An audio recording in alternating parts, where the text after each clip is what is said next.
Hello students, I am Shivani Sharma, your maths educator and I welcome you all to Magnet Brains, एक ऐसा platform जहां class KG से class 12 plus different competitive exams की तैयारी आप लोग बिल्कुल फ्री ऑफ कॉस्ट कर सकते हो। तो यहाँ ना तो आपको कोई सब्सक्रिप्शन लेना है और ना ही कोई कूपन कोड परचेज करना है, बस मन लगा के बहुत अच्छे तरीके से आप लोगों को पढ़ाई करनी है।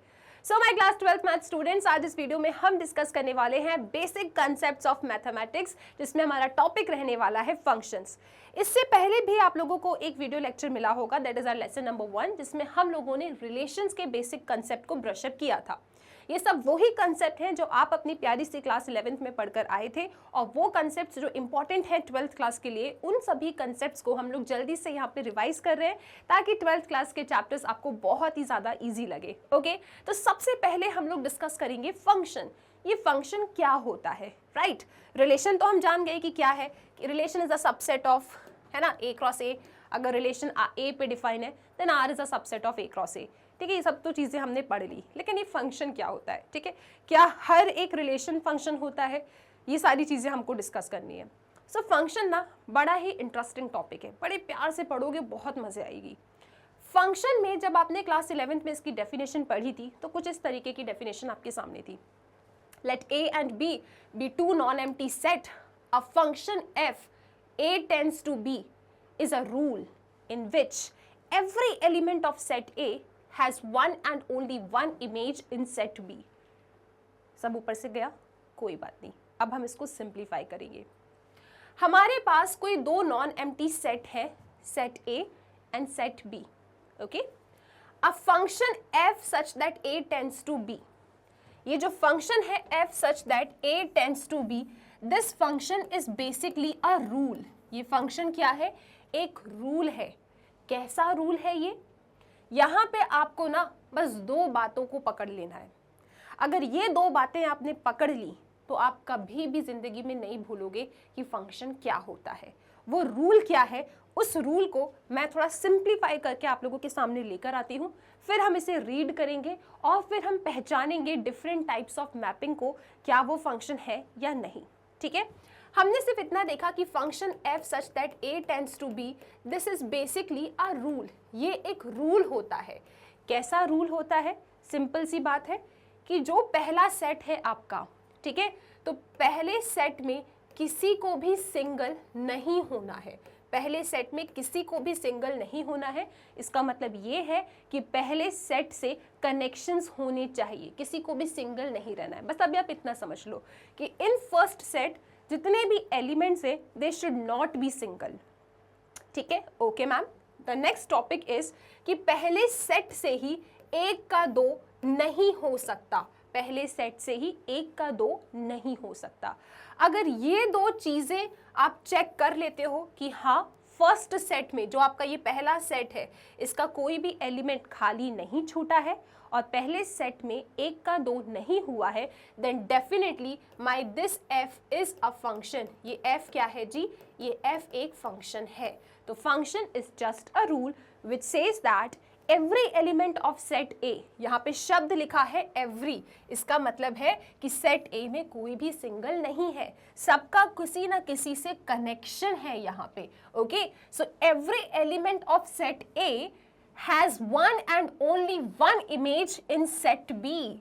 एवरी एलिमेंट, मेरे इस सेट ए में जितने भी एलिमेंट हैं, every element of set A, मतलब मैंने किसी को सिंगल नहीं रखा यहाँ पे, ठीक है, सबका कोई ना कोई किसी ना किसी के साथ कनेक्शन है, मैपिंग है।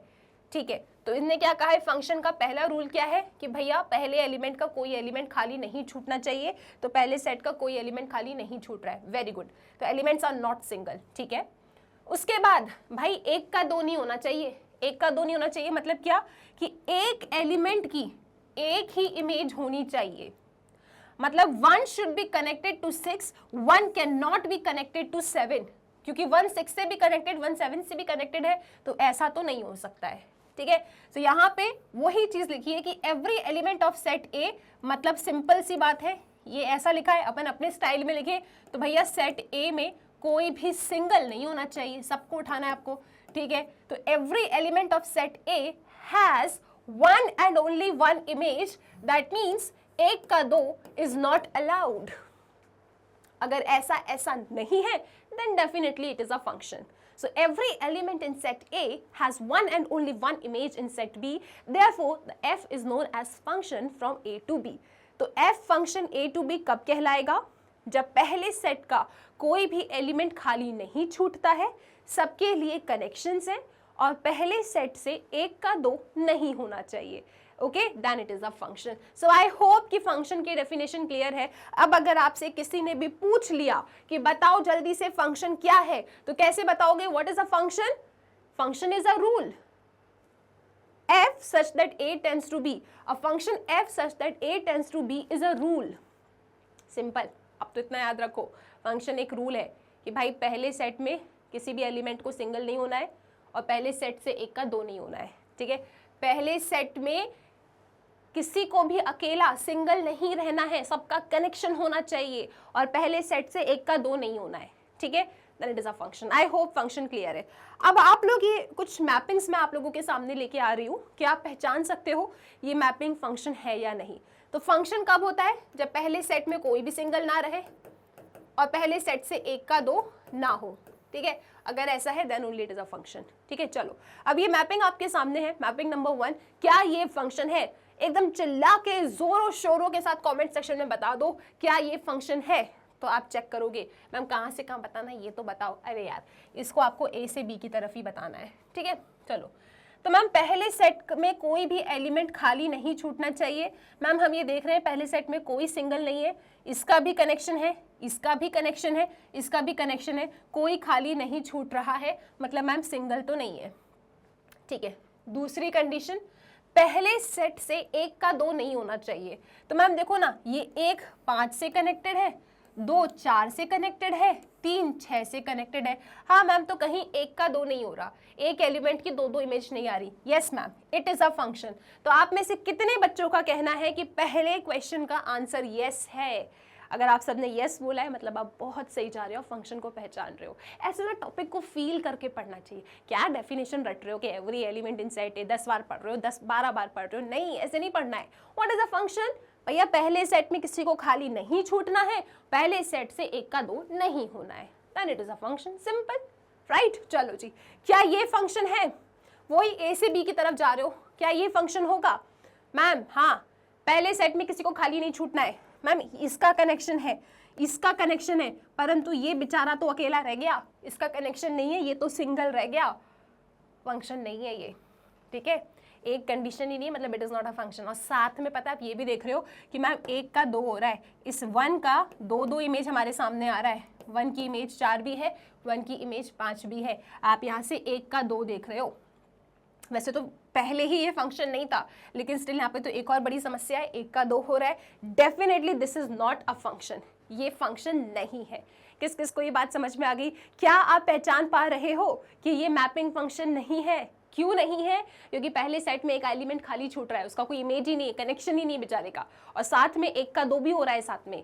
ठीक है, तो अगर दोनों ही है तो भी फंक्शन नहीं है, कोई एक भी है तो भी फंक्शन नहीं है. तो ये तो खैर फंक्शन है ही नहीं. ठीक है, पहले 3 को अकेला देखे था, फंक्शन नहीं है, लेकिन हमने और देखा यार एक के तो दो इमेजेस हैं, बिल्कुल भी फंक्शन नहीं है. वैसे पहले भी कह सकते थे, एक कंडीशन भी वैलिड है ना बताने के लिए, यहाँ पे दोनों ही हो रही है तो ठीक है, नहीं है फंक्शन. चलो जी आगे चलते हैं. एक और एग्जाम्पल आपके सामने है. चिल्ला के बता दो क्या ये फंक्शन है? मैम पहले सेट में कुछ भी खाली नहीं छूटना चाहिए, सबकी कनेक्शंस होने चाहिए, किसी को भी सिंगल नहीं होना है. तो मैम एक का भी कनेक्शन है, 2 का भी कनेक्शन है, मैम 3 का भी कनेक्शन है. ठीक है मैम, सिंगल तो नहीं है, परंतु मैम एक का दो हो रहा है. पहले सेट में ऐसा डायग्राम बन रहा है, एक का दो, एक का दो, एक का दो. इसका मतलब नॉट अ फंक्शन. इसकी इमेज ये भी है, इसकी इमेज ये भी है, नहीं, तो it is also not a function. कितने बच्चों ने नॉट कहा इसका आंसर?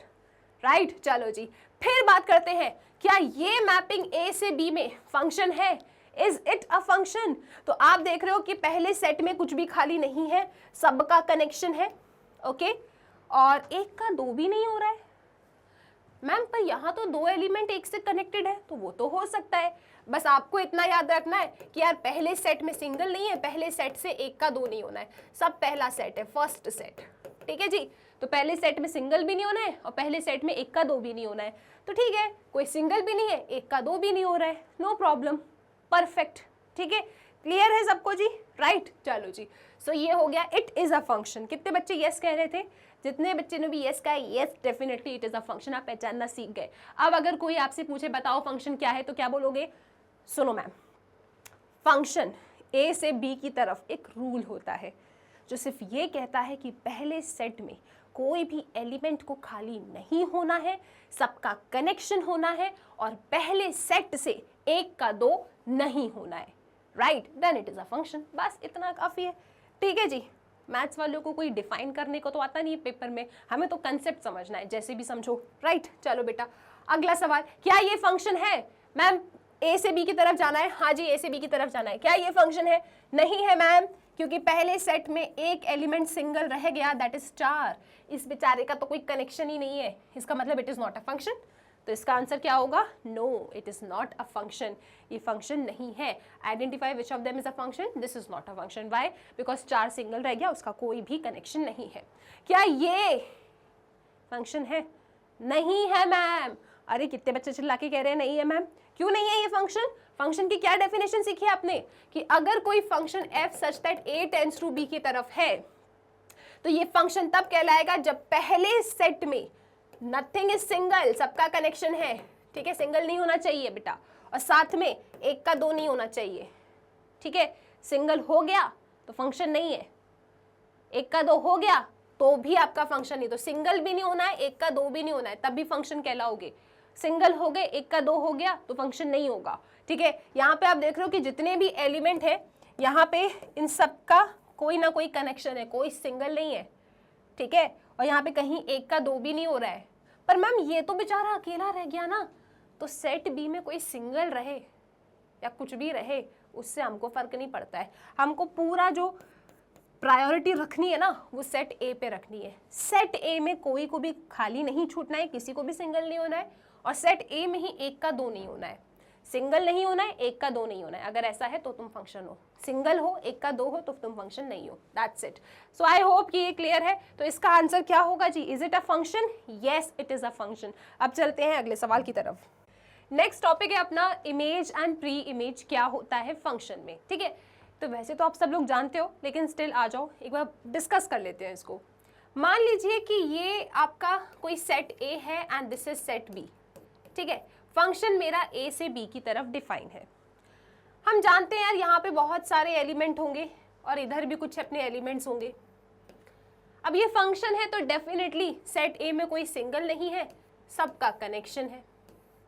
ठीक है ना, और सेट ए में से एक का दो नहीं हुआ है। ठीक है मैम, आप तो इमेज प्री इमेज बता रहे थे। हाँ, तो वहीं आ रहे हैं। अब सुनो, तो फंक्शन ए से बी की तरफ जा रहा है।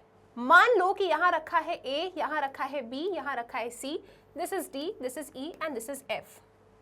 ठीक है, तो ये जो डी ई एफ है जिनसे कनेक्शन हुआ है, this D E F is known as image. इन डी ई एफ को क्या कहते हैं जी? इमेज कहते हैं। और प्यार से सुनो, यहाँ पे अगर मैं इंडिविजुअल बात करूं, ठीक है, यहाँ पे अगर मैं इंडिविजुअल बात करूं तो आप देख सकते हो कि जो ये D है, D, this D is image. ये D इमेज है। किसकी इमेज है ये? D इमेज है A की। तो A क्या कहलाएगा? Pre image. So A is known as pre image. तो यार इसका कनेक्शन इससे हुआ है, तो this is image and this is pre image. इसका कनेक्शन इससे हुआ है तो ये इमेज है, ये प्री इमेज है। प्री मतलब पहले, इमेज से पहले। ठीक है, ये इमेज है, दिस इज प्री इमेज। बस वही चीज वहां लिखी है, पढ़ लो जल्दी से। If f is a function from set A to B, then we write f such that A tends to B, which is read as f is a function from A to B और f maps A to B। ये सब हम जानते हैं कि f function है A से B में। इसको हम ऐसा भी लिख सकते हैं कि f मैप करता है A to B। Okay, if an element A that belongs to A, अगर कोई एलिमेंट A जो A के अंदर है is associated to an element, यहाँ पे अपना D है, D which belongs to B, then this D is called the image of A। ये D क्या कहलाएगा? इमेज कहलाएगा A का।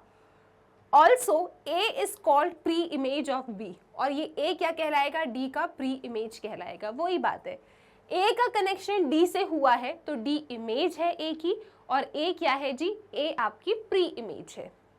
इसी तरीके से इसी तरीके से ई आपकी क्या होगी, इमेज, एंड किसकी इमेज है ये, बी की, तो बी क्या है जी, प्री इमेज है।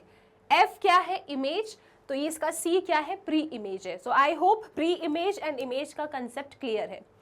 अब बात करते हैं अपन लोग domain and codomain of a function. Function की डोमेन क्या है, फंक्शन की को डोमेन क्या है।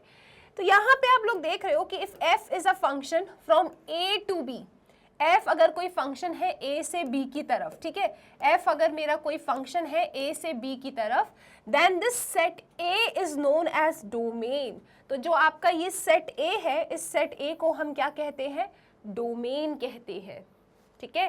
This entire set A is known as domain and set B is known as codomain. ये पूरा जो सेट बी है, ठीक है, जो ये पूरा सेट ए है, दिस इज डोमेन, ये जो पूरा सेट बी है, दिस इज को डोमेन। अगर फंक्शन ए से बी की तरफ जा रहा है तो ये डोमेन है, ये को डोमेन है। और जिन भी लोगों की मैपिंग हुई है, जैसे इसका कनेक्शन इससे है, इसका कनेक्शन इससे है, इसका कनेक्शन इससे है, तो यहाँ को डोमेन में जो जो इमेज बनी है उन सब का सेट कहलाता है रेंज, क्योंकि को डोमेन में तो खाली छूट सकते हैं ना, राइट। जो जो इमेज बने हैं they are known as range. तो को डोमेन के अंदर आपको रेंज मिलता है, कभी कभी को डोमेन भी रेंज बन जाता है। आओ एक बार ना ये चीज़ें पूरी एक बार एग्जाम्पल के साथ समझते हैं तो ज़्यादा मज़ा आएगा। जैसे यहाँ पे आप देख रहे हो दिस इज़ अ फंक्शन, ठीक है, ये लास्ट वाला जो है it is a function, right. तो यहाँ पे आप मुझे डोमेन बता सकते हैं, डोमेन क्या होगा इसमें, the domain is going to be the entire set A, ये पूरा सेट ए डोमेन है 1 2 3, this is domain of this function, ठीक है। फंक्शन मेरा ए से बी की तरफ जा रहा है। इसमें कोडोमेन आप लोग बता सकते हैं, कोडोमेन क्या है, यहाँ पे कोडोमेन है मेरा ये पूरा सेट बी जिसके अंदर A B C D elements आ रहे हैं, तो ये A B C D is known as codomain. Now I am talking about कि भैया रेंज क्या है, तो रेंज आपको कोडोमेन में ही मिलती है, जिनका कनेक्शन हुआ है, जो जो इमेज बन के बैठे हैं, those elements are known as range. तो यहाँ पे रेंज क्या होगा, ए बी सी।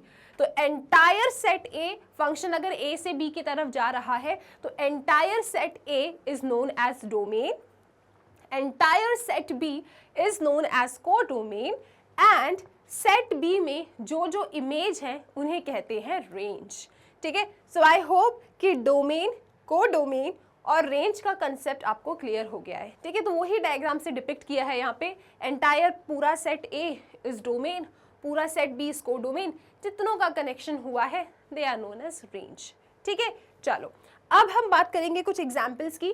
आपके सामने कुछ क्वेश्चंस हैं, आपको पहचानना है कि क्या ये रिलेशंस फंक्शन है या नहीं। तो फटाक सीधे आओ इनकी मैपिंग कर लेते हैं अपन यहाँ पे, ठीक है। This is 1 and 2, okay. यहाँ पे है 3 5, तो ये रहा 3 and 5, फंक्शन डेफिनेटली यहाँ से यहाँ की तरफ ही गया होगा। तो 1 3 के साथ मैप्ड है तो 1 इज कनेक्टेड टू 3, 1 5 के साथ मैप्ड है तो 1 इज कनेक्टेड टू 5, 2 3 के साथ कनेक्टेड है, 2 5 के साथ कनेक्टेड है। तो आप क्या देख रहे हो यहाँ पे कि एक एलिमेंट की दो इमेज आ रही है, definitely this is not a function, क्योंकि एक का 2 नहीं हो सकता है। एक का 2 अगर हो रहा है तो फंक्शन नहीं है, एक का 2 नहीं हो रहा है तो इट इज़ अ फंक्शन, ठीक है। क्या ये फंक्शन होगा सेट जी? अगर आप इसका डायग्राम बनाएंगे यहाँ पे, तो यहाँ पे हमारे पास है 2 5 8 11, तो मैंने 2 5 8 11 को यहाँ रखा, यहाँ 1 और 1 ही है तो मैंने 1 रखा।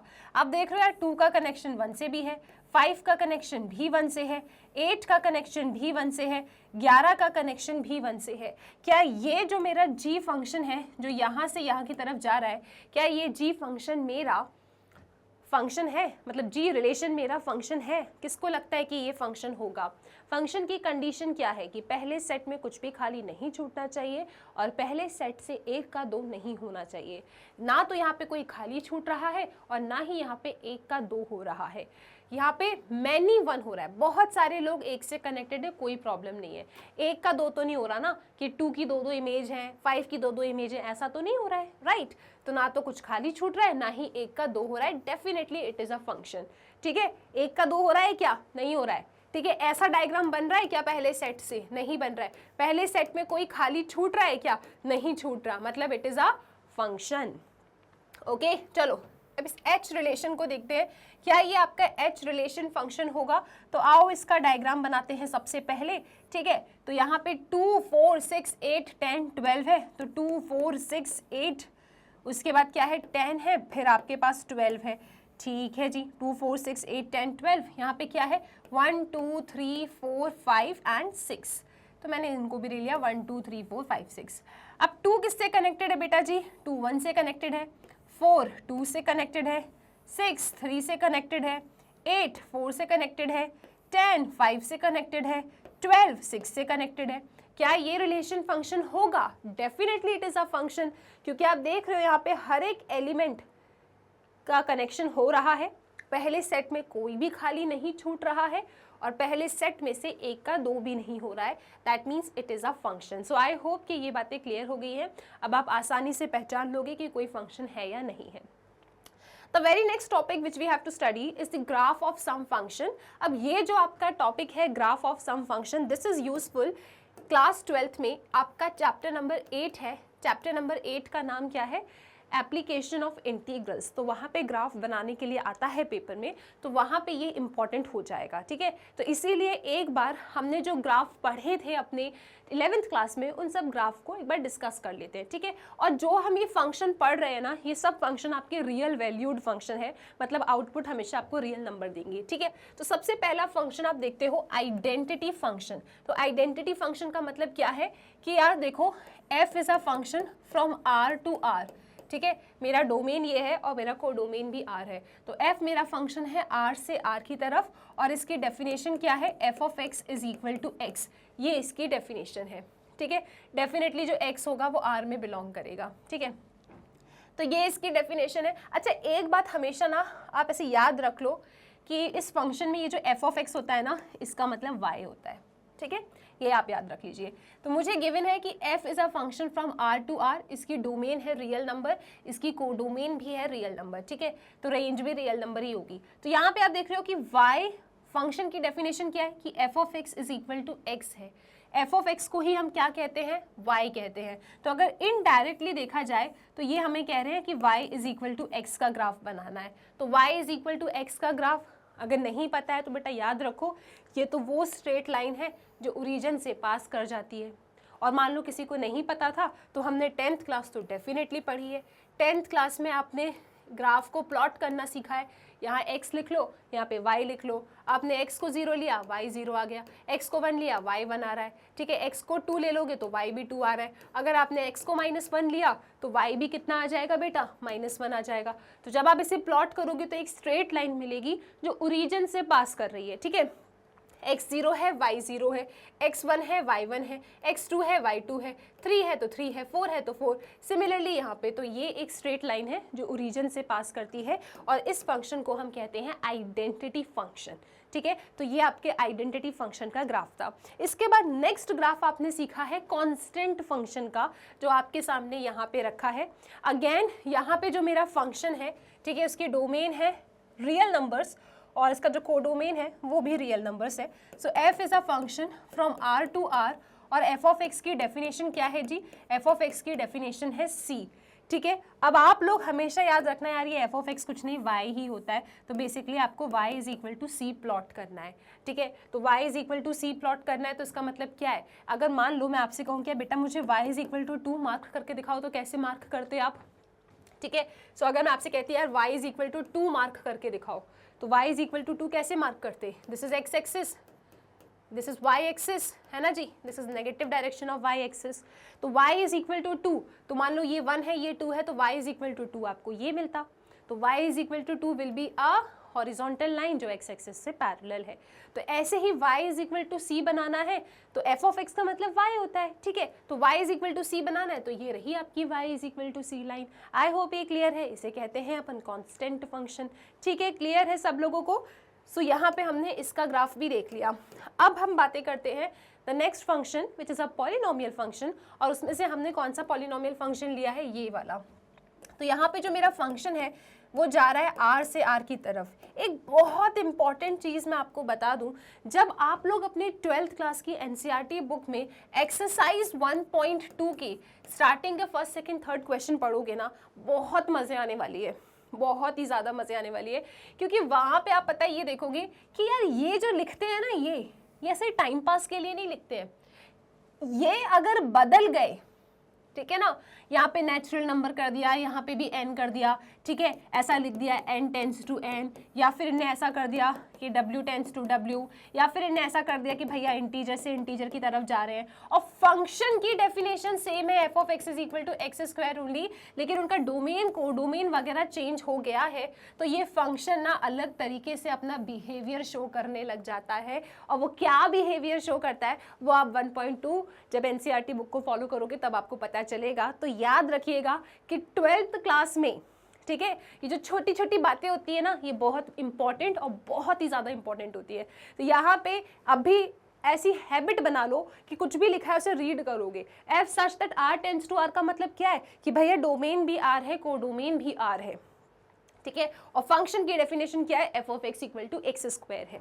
तो अब मुझे इसे प्लॉट करना है। 1.2 एनसीईआरटी पे आओगे ना, धीरे धीरे धीरे धीरे 12th क्लास में बहुत मजे आएगी। अभी बस 11th के कंसेप्ट एक बार पूरा रिवाइज कर लो बस आप लोग, ठीक है। मेरे पास फंक्शन क्या है, F of x is equal to X square है, ठीक है। अब हम सब लोग मन ही मन जानते हैं, ठीक है, ये चीज़ हम एग्जामिनर को नहीं बताएंगे, ठीक है, ये सिर्फ मैं आपको बता रही हूँ और आप मुझे बता रहे हो। एफ ऑफ एक्स का मतलब क्या है, Y, so Y is equal to X square. मुझे Y is equal to X square का ग्राफ बनाना है। मान लो मेरे को नहीं आता, वैसे मेरे को तो आता है, लेकिन मान लो मेरे को नहीं आता है, तो मैं इसका ग्राफ कैसे बनाऊंगी। या देखो 11th से पहले डेफिनेटली मैंने 10th तो पढ़ी होगी, और 10th से पहले मैंने 9th पढ़ा होगा, वहाँ पे हमने ना ये प्लॉट करना सीखा है। तो यहाँ पे x ले लो, यहाँ पे y ले लो। मान लो मैंने x 0 लिया तो मेरा y 0 आ रहा है, तो अगर मैं x 0 लेती हूँ तो y 0 मतलब ओरिजिन। फिर मान लीजिए कि मैंने x को 1 लिया तो मेरा y भी क्या आएगा, यहाँ रखो x की जगह पे 1, तो y भी 1 आ रहा है, तो 1 1 मतलब यहाँ पे 1 है, यहाँ पे 1 है, तो ये कोई पॉइंट होगा। फिर अगर मैंने x को 2 लिया तो y कितना आ रहा है, 4 आ रहा है, तो अगर मैं x को 2 लेती हूँ तो y मेरा 4 आ रहा है। इसके बाद अगर मैंने x को 3 लिया तो y मेरा 9 आएगा, ठीक है। तो इस तरीके से जो मुझे है ग्राफ वो कुछ ऐसा मिल रहा है। और वैसे भी मुझे दिख रहा है कि यार 1 डिग्री लीनियर है, एक मतलब यहाँ पे क्या है, y की पावर 1 है, x की पावर 2 है, डेफिनेटली स्ट्रेट लाइन तो नहीं होगा, क्योंकि स्ट्रेट लाइन तो तब होता है जब ax plus by plus c के फॉर्म का मेरा ग्राफ हो, इक्वेशन हो। यहाँ पे तो पावर 2 चढ़ी है, स्ट्रेट लाइन तो नहीं है ये, ठीक है। तो फिर मैं अब इनको ज्वाइन करूँगी, राइट। तो ये ग्राफ ना मुझे कुछ इस तरीके का मिल रहा है, and this is known as parabola. यहाँ पे भी मैं कुछ नेगेटिव नंबर्स ले सकती हूँ तो मुझे पॉजिटिव ही मिलेगा, क्योंकि x अगर नेगेटिव लिया तो उसमें स्क्वायर चढ़ा है, वो पॉजिटिव कर देगा। अगर हमने x माइनस 2 लिया तो 4 हो जाएगा, ठीक है, आप देख सकते हो। तो y is equal to X square is basically a parabola, standard equation है ये, और ये पैराबोला ऐसे जा रहा है, ठीक है। So y is equal to X square आप इस तरीके से प्लॉट कर सकते हो। ये सारी चीज़ें हमने पढ़ी है, ठीक है। तो y is equal to X square क्या है, पैराबोला है, ठीक है, राइट, क्लियर है। तो पॉलिनोमियल फंक्शन में अब हम एक इस वाले फंक्शन को ना प्लॉट करने की कोशिश करेंगे। सो यहाँ पे जो मेरा फंक्शन है वो r से r की तरफ जा रहा है। यहाँ पे डेफिनेटली मैंने डोमेन एंड कोडोमेन लिखा है। अभी हम रेंज के बारे में बातें नहीं कर रहे हैं, ठीक है, पहले सिर्फ इसको प्लॉट करना सीखते हैं। फिर जब मैं आपको कुछ रेंज के कंसेप्ट बताऊंगी फिर आप लोग बैठ के सोचना कि इनका क्या रेंज रहेगा, ठीक है। अभी फिलहाल क्या है कि डोमेन मेरे पास r है और कोडोमेन भी मेरे पास r है। Function F of x is equal to है X cube, yes it is a polynomial. तो मुझे इसको प्लॉट करना है, ठीक है। आप लोग अपने सामने यहाँ पे ग्राफ देख सकते हो। तो बेसिकली ये जो ग्राफ है it is of F of x is equal to X cube. तो ये F of x is equal to X cube का ही ग्राफ है। मैम ये ग्राफ कैसे बना होगा, तो अगेन हम सब बच्चे जानते हैं कि यार F of x is equal to X cube. F of X का मतलब क्या ही होता है, y ही होता है, तो आप ऐसे याद रखेंगे। So y is equal to X cube plot करना है। तो अगर मैं इसको ध्यान से देखूँ ना तो एक बात तो बहुत अच्छे से क्लियर है कि ये कभी जिंदगी में स्ट्रेट लाइन तो नहीं बनेगा, है ना। ऐसा कोई स्ट्रेट लाइन वाला ग्राफ तो नहीं होगा ये, जैसे कि आप ऐसे बनाते थे ना इस तरीके से, एक ग्राफ ऐसे जा रहा है, एक लाइन ऐसी जा रही है, एक लाइन ऐसी जा रही है, कोई लाइन सीधी जा रही है, मतलब ऐसा तो नहीं होगा। क्यों, क्योंकि ये जो है आपका लाइन का जो स्टैंडर्ड फॉर्म होता है उसके जैसा नहीं है। एंड इक्वेशन ऑफ लाइन क्या होती है जी, ax plus B Y plus C equal to 0, मतलब x एंड y दोनों ही लीनियर होते हैं। यहाँ पे आप क्या देख रहे हो, x क्यूब है, तो कहीं ना कहीं 100% इस कर्व, इस ग्राफ में कहीं ना कहीं कर्व जरूर रहा होगा, ठीक है। तो ये बात तो हमको क्लियर है। अब y is equal to X cube हम कैसे बनाएंगे, वही हमारा प्यारा 10th वाला मेथड लगा लो। अच्छा वैसे जितने भी ग्राफ आप लोग यहाँ देख रहे हो ना, ये आपको कंठस्थ होने चाहिए, जैसे अगर मैं कभी कहूँ y is equal to X square, तो ये सब करने की जरूरत नहीं है, आपको डायरेक्टली पता होना चाहिए कि इसका ग्राफ कैसे बनेगा। अगर मैं कहूँ y इज इक्वल टू 2, तो आपको पता होना चाहिए कि ग्राफ कैसे बनेगा। y is equal to X क्या है, y is equal to X वो स्ट्रेट लाइन है जो ओरिजिन से पास करती है। तो जैसे ही इन ग्राफ के आप नाम सुनो ना, तो आपके दिमाग में कहीं ना कहीं इनकी फोटो एकदम फिक्स होनी चाहिए, आपको पता होना चाहिए कि जैसे ये बोल रहे हैं तो कैसे बनने वाले हैं ये फंक्शंस। ठीक है, ऑल गुड। चलिए जी, अभी फिलहाल सीख रहे हैं तो एक बार देख लेते हैं कैसे बना होगा। मान लो हमने x को 0 लिया तो y भी 0 आ रहा है। ठीक है, तो x को 0 लिया तो हमारा y भी 0 आ रहा है, यहाँ से शुरुआत हो रही है। अगर हमने x को 1 लिया तो बेटा y भी 1 आ रहा है। ठीक है, x 1 लिया तो y भी 1 आ रहा है। अगर मैंने x को 2 ले लिया तो y मेरा क्या आ रहा है जी, 2 का क्यूब 8, तो 2 लिया तो 2 का क्यूब 8, तो ये ग्राफ मेरा कुछ इस तरीके से जा रहा है। और क्योंकि डोमेन, इस फंक्शन की मैंने डोमेन क्या ली है, रियल नंबर ली है, कोडोमेन क्या है, रियल नंबर है। तो इस फंक्शन की डोमेन क्योंकि रियल नंबर है, तो real number is a very big family of numbers. इसमें तो पॉजिटिव नंबर्स, नेगेटिव नंबर्स, आपके डेसिमल वाले नंबर, अनेक अनेक तरीके के नंबर संभव होते हैं। तो मैंने कहा यार चलो इसके डोमेन में रियल नंबर्स हैं, तो आओ जरा नेगेटिव नंबर्स को भी ले लेते हैं। नेगेटिव नंबर भी तो रियल नंबर होता है। तो मैंने x को -1 लिया तो y भी मेरा क्या आएगा जी, -1 आएगा। यहाँ पे रख के देख लो आप, -1 का क्यूब इज -1 ओनली, सो -1, तो ये -1 है, यहाँ -1, तो मान लो यहाँ कहीं पॉइंट होगा। फिर अगर मैंने -2 लिया तो मेरे को -8 मिलेगा, तो यहाँ कहीं। तो इस तरीके से ये जो ग्राफ है जा रहा है। ठीक है ना, डोमेन कैसी है आपकी, रियल नंबर से, तो रियल नंबर्स तो बहुत बड़ी फैमिली ऑफ नंबर्स होती है। तो उसमें से मैंने नेगेटिव नंबर ले लिया -2, तो x की जगह पे -2 रखो, -2 इंटू -2 इंटू -2 इज -8, तो यहाँ मुझे -8 मिल जाता है। ठीक है, तो मैंने जब इसे प्लॉट किया तो ये इस तरीके का आ रहा है। तो अगली बार अगर मैं कभी आपसे पूछूं कि बच्चा party y is equal to X cube का क्या ग्राफ है, तो ये सब करने की ज़रूरत नहीं है। ठीक है, बस सीधे जाके ऐसा अपना ग्राफ बना दो। All good. ठीक है, चलिए जी, so this is your y equal to X cube. अब हम बात करते हैं the next very important function, that is modulus function. थोड़ा सा मॉड्यूलस फंक्शन के बारे में हम चर्चा करेंगे और इसका ग्राफ कैसे बनता है इसके बारे में डिस्कस करेंगे। अगेन जब आप लोग 12th क्लास में chapter number 8 application of integrals पढ़ोगे, वहाँ पे आपको बहुत सारे ग्राफ को प्लॉट करना पड़ता है। तो उसमें से एक बहुत ही ज़्यादा इंपॉर्टेंट टॉपिक है modulus function. And trust me, ये मॉड्यूलस फंक्शन क्लास 12th का ना फेवरेट है। ठीक है, अगर आप चैप्टर नंबर 5 के क्वेश्चन सॉल्व करोगे तो वहाँ मॉड्यूलस फंक्शन पटक देते हैं। अगर आप लोग चैप्टर नंबर 7 के क्वेश्चन सॉल्व करोगे वहाँ पे मॉड्यूलस आ जाता है। अगर आप चैप्टर नंबर 8 के क्वेश्चन सॉल्व करोगे वहाँ पे मॉड्यूलस आ जाता है। In short this modulus function is highly important. तो चलो आओ इस पर ज़्यादा अच्छे से फोकस करते हैं और समझते हैं कि आखिरकार ये मॉड्यूलस फंक्शन क्या होता है। ठीक है, तो बहुत इंपॉर्टेंट है, इसकी प्रॉपर्टी समझना बहुत ज़्यादा ज़रूरी है। सबसे पहले यहाँ पे जो मैं अपना मॉड्यूलस फंक्शन ले रही हूँ, मैंने इसके डोमेन क्या ली है, रियल नंबर लिया है, क्योंकि ये हर एक रियल नंबर। डोमेन बेसिकली क्या होता है, डोमेन बेसिकली होता है all those values of x जिसके लिए आपका फंक्शन डिफाइन हो। ठीक है, तो यहाँ पे हमने डोमेन क्या लिया है, रियल नंबर लिया है। हम रियल नंबर से रियल नंबर की तरफ जा रहे हैं। ठीक है, अभी मैं इसकी रेंज के बारे में कोई चर्चा नहीं कर रही हूँ, अभी मैं आपको बस नॉर्मली बोल रही हूँ कि मेरा जो ये फंक्शन है ये r से r की तरफ जा रहा है, यानी इसकी डोमेन रियल नंबर से। ठीक है, और इसका जो कोडोमेन है वो रियल नंबर है। रेंज के बारे में अभी हम चर्चा नहीं कर रहे हैं। ठीक है, अभी सिंपल हम प्लॉट करना सीख रहे हैं। जब मैं आपको रेंज का कंसेप्ट समझाऊंगी उसके बाद आप लोग कमेंट सेक्शन में हर एक ग्राफ जो हमने डिस्कस किया है यहाँ पे उसकी रेंज मुझे लिख के बताओगे। ठीक है, चलिए जी, सो जो मेरा फंक्शन है वो r से r की तरफ जा रहा है। एंड मेरा फंक्शन की स्टाइल क्या है जी, मेरी फंक्शन की स्टाइल है f of x is equal to mod x। इसे हम क्या रीड करते हैं, मॉड x रीड करते हैं। This graph is very important, बहुत ध्यान से सुनेंगे आप लोग। ठीक है, so f of x is equal to mod x, domain है रियल नंबर, जा रहे हैं हम रियल नंबर तक। ठीक है, अभी हम इसके रेंज के बारे में चर्चा नहीं कर रहे हैं, just we are focusing on how to draw the graph. ठीक है, ओके। तो ये जो मॉड्यूलस फंक्शन है इसका ना बेसिकली कैरेक्टरिस्टिक क्या है, थोड़ा इसके बारे में डिस्कस करते हैं, फिर ग्राफ देखेंगे कि आखिरकार ये v कैसे बन गया। ठीक है, ओके। तो ये जो मॉड x है इसका काम क्या है, इसकी कैरेक्टरिस्टिक क्या है। तो यार मॉड x का काम है चाहे जिंदगी में कुछ भी हो जाए हमेशा पॉजिटिव रहो। ठीक है, एकदम पॉजिटिव रहो, बस इतना काम है मॉड्यूलस फंक्शन का। मतलब ये कि अगर मैं मॉड के अंदर कुछ भी डालूं, ठीक है, मॉड्यूलस के अंदर अगर मैं पॉजिटिव नंबर डालती हूँ इस x की जगह पे, या फिर मैं इस x की जगह पे नेगेटिव नंबर डाल दूँ ना, मुझे आउटपुट हमेशा पॉजिटिव ही मिलता है। कैसे मिलता है उसके बारे में डिस्कस करेंगे।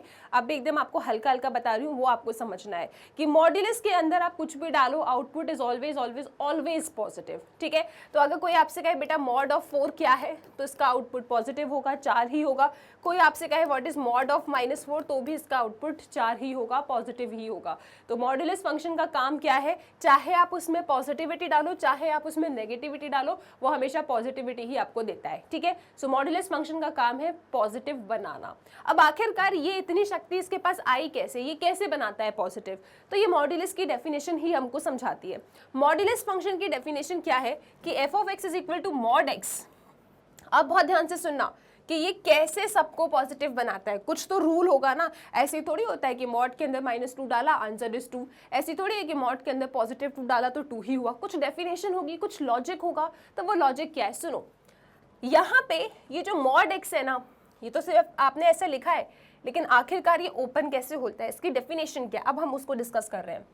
अगर इस मॉड के निशान के अंदर जो ये x लिखा है, बहुत ध्यान से सुनना, अगर इस मॉड के निशान के अंदर जो x लिखा है, अगर वो 0 से बड़ा या 0 के बराबर है, ठीक है, अगर ये x मेरा 0 से बड़ा है या 0 से बराबर है, अच्छा 0 से बड़ा है या 0 से बराबर है मतलब पॉजिटिव है।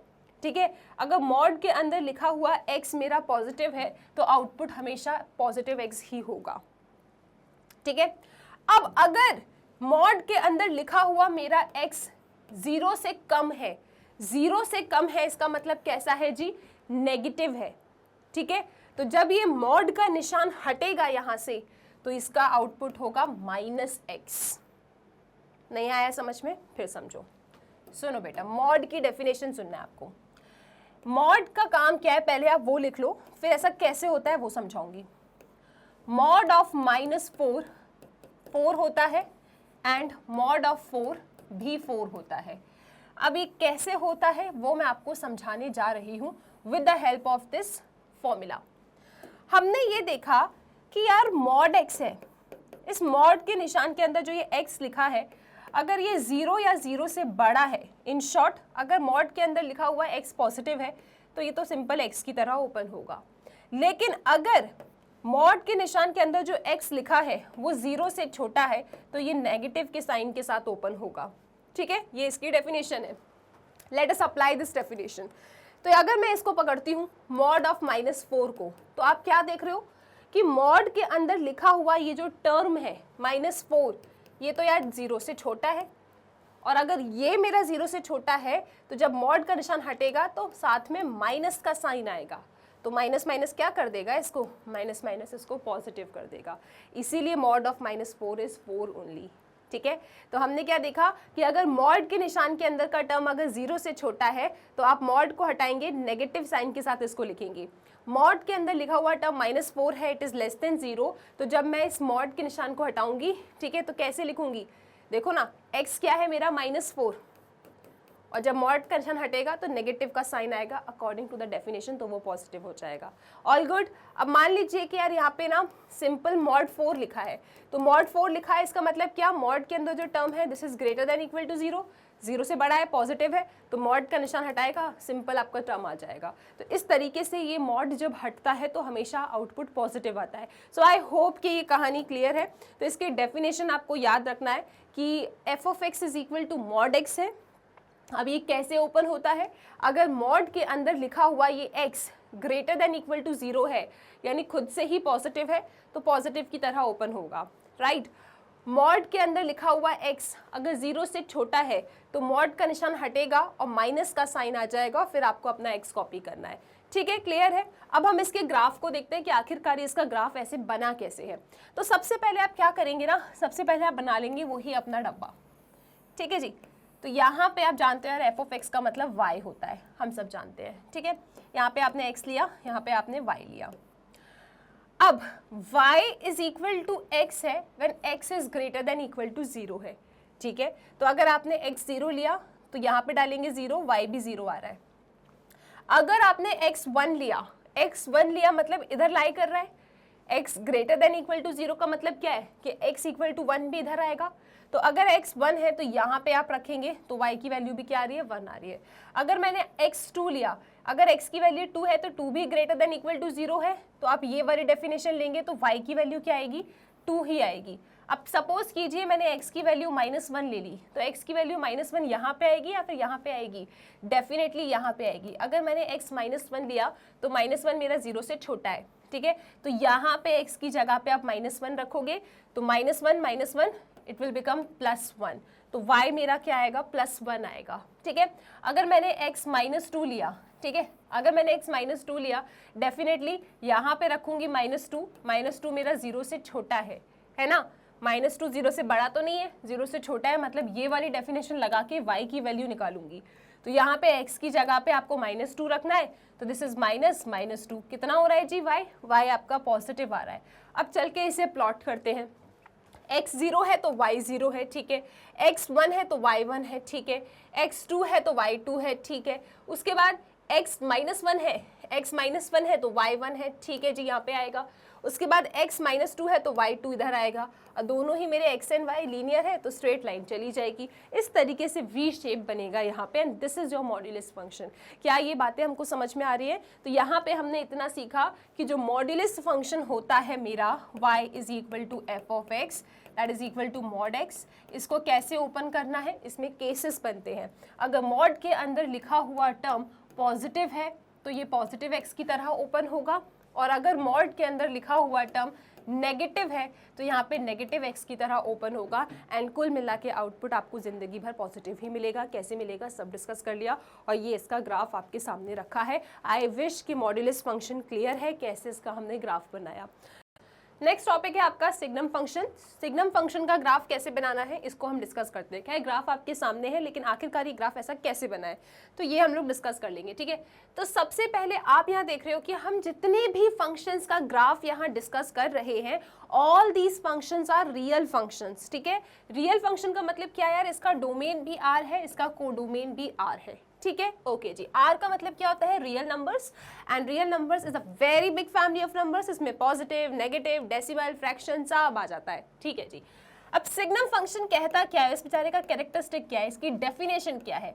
बड़ी ही प्यारी सी डेफिनेशन है कि देखो यार, सिग्नम फंक्शन ये कहता है कि अगर एफ ऑफ एक्स का मतलब क्या होता है, अब तक तो आप लोगों को कंठस्थ हो गया होगा, एफ ऑफ एक्स का मतलब होता है y। तो सिग्नम फंक्शन ये कहता है कि अगर आप x की वैल्यू 0 लेते हो, ठीक है, अगर आप x की वैल्यू 0 लेते हो तो आपको f ऑफ x या y की वैल्यू क्या मिलेगी, 0 मिलेगी, ठीक है। और अगर आप x की वैल्यू ग्रेटर देन 0 लेते हो, x की value greater than 0, greater than 0 का मतलब क्या, आपने 0.1 लिया, 0.2 लिया, 1 2 3 4 5 6 एंड सो ऑन। अगर आपका x 0 से बड़ा है तो ऐसे केस में f ऑफ x या y आपका हमेशा 1 होगा, ठीक है। तो अगर आप x की वैल्यू कुछ भी ले लो जो 0 से बड़ी है तो f ऑफ x मतलब y क्या होगा, हमेशा 1 होगा। अगर आपने x की वैल्यू लेस देन 0 ले लिया, ठीक है, जैसे कि -1 -2 मतलब 0 से छोटी होनी चाहिए। अगर x की वैल्यू 0 से छोटी है तो f ऑफ x या y आपका हमेशा क्या होगा, -1 होगा। अब बस इसी को जाके हमको प्लॉट कर देना था, वेरी सिंपल। तो हमने देखा कि अगर x 0 है तो y 0 है, तो अगर x 0 है तो आपका ये y 0 है, ठीक है। इसके बाद अगर मेरा x 0 से बड़ा है, मान लो यहाँ पे मैंने इस वाले केस के लिए अलग से ग्राफ बना के आपको दिखाने की कोशिश करी, तो ये रहा मेरा x, ये रहा मेरा y। x अगर 0 से बड़ा है, 0 से बड़ा है इसका मतलब क्या, मैंने 1 लिया, तो अगर मैंने x 1 लिया तो मेरा y क्या आएगा जी, मेरा y 1 ही आएगा। अगर मैंने x 2 लिया, 2 इज ग्रेटर देन 0, तो मेरा y क्या आ रहा है, 1 ही आ रहा है। अगर मैंने 3 लिया, 3 इज ग्रेटर देन 0, तो मेरा f ऑफ x या y क्या आ रहा है, 1 ही आ रहा है। तो मैं ये देख रही हूँ कि यार अगर मैं x को 1 लूँ तो भी y 1 आ रहा है, अगर मैं x को 2 लेती हूँ तो भी 1 आ रहा है, अगर मैं x को 3 लेती हूँ तो भी ये 1 ही आ रहा है, ठीक है। मतलब हर एक x जो 0 से बड़े हैं उनके लिए मेरा f ऑफ x क्या आ रहा है, 1 ही आ रहा है, ठीक है। तो दिस इज 1,1, ये क्या होगा 2,1, और ये वाला पॉइंट क्या होगा 3,1। तो मैं अपना x अगर 0 से बड़ी लेती हूँ तो मेरे को y हमेशा 1 ही मिलेगा। ठीक है। तो ये मेरी लाइन कुछ इस तरीके से सीधी चली जा रही है एंड सो ऑन, आगे भी बढ़ती जाएगी ऐसे ही। लेकिन यहाँ पे आप देख रहे हो कि सर्कल बनाया, ये सर्कल क्यों बनाया है? क्योंकि अगर मेरा x 0 है, अगर मेरा x 0 है तो मेरा y क्या है जी? मेरा y 0 है। तो यहाँ पे मैं अगर ग्रेटर देन 1 के लिए बात कर रही हूँ तो ये x 0 पे मेरा y 1 नहीं है, दिस इज नॉट इंक्लूडेड। तो ये रिप्रेजेंट करने के लिए हमने सर्कल बनाया, क्योंकि x 0 पे तो y 0 है। अगर यहाँ पे मैंने ऐसा बना दिया होता ना, ऐसा करके, तो इसका मतलब पता है क्या होता कि x 0 पे y 1 है। ऐसा तो नहीं है ना, x 0 पे तो y 0 ही है। तो इसी को रिप्रेजेंट करने के लिए यहाँ पे ऐसा सर्कल बना दिया, ये शो करने के लिए कि यहाँ पे ये पॉइंट आपका इंक्लूडेड नहीं है। आई होप ये क्लियर है।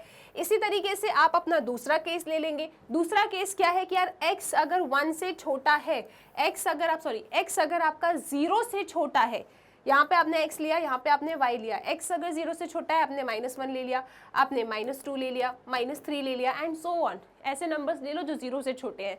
तो यहाँ पे कोई भी नंबर जो 0 से छोटे आप लेंगे तो उसके लिए आपको आउटपुट या फिर आपको यहाँ पे f ऑफ x क्या ही मिलेगा जी? आपको ये -1 ही मिलेगा। तो अगर मैंने -1 लिया तो भी -1, मैंने -2 लिया तो भी -1, मैंने -3 लिया तो भी -1, तो ये मेरी एक सीधी लाइन इस तरीके से चली जा रही है। और अगेन 0 पे -1 तो नहीं है, राइट? अगर मेरा x 0 है तो y -1 तो नहीं है। तो इसको ऐसा बताने के लिए ये ओपन सर्कल बना दिया कि x 0 पे भैया y -1 नहीं है, this point is not included. तो इस तरीके से आपका सिग्नम फंक्शन का ग्राफ बनता है। आई विश ये क्लियर है। तो यहाँ पे फिर से बोलूंगी, हम लोगों ने अभी तक रेंज की बात नहीं करी है, लेकिन आप क्या सोच के मुझे बता सकते हो कि सिग्नम फंक्शन की रेंज क्या होगी? मैम रेंज क्या होता है? बेटा रेंज होता है आउटपुट, ठीक है? क्या आउटपुट आ सकता है, that is known as range. ठीक है, सोचो जरा इसका रेंज क्या होगा, फिर मैं आपको समझाऊंगी भी और उसके बाद फिर आपको आंसर देना है कमेंट सेक्शन में। लास्ट ग्राफ पे अपन आते हैं, which is known as greatest integer function. And trust me, ये कंसेप्ट बहुत ही ज़्यादा इंपॉर्टेंट है, क्योंकि आपका जो चैप्टर नंबर 5 है 12th क्लास में, चैप्टर 7 हुआ, इवन चैप्टर 8 हुआ, तो मतलब यहाँ पे ये जो ग्राफ है ना काफ़ी बार पूछा गया है। It's very very important. Chapter 5 में तो आई थिंक 5.2 में क्वेश्चन भी है लास्ट में, आपको शायद डिफरेंशिएबिलिटी वगैरह चेक करना पड़ता है, वो तो आप तभी चेक कर पाओगे ना जब आपको ये आइडिया हो कि आखिरकार ये greatest integer function of x करता क्या है, इसका ग्राफ कैसे बनता है, इसकी रेंज क्या होती है।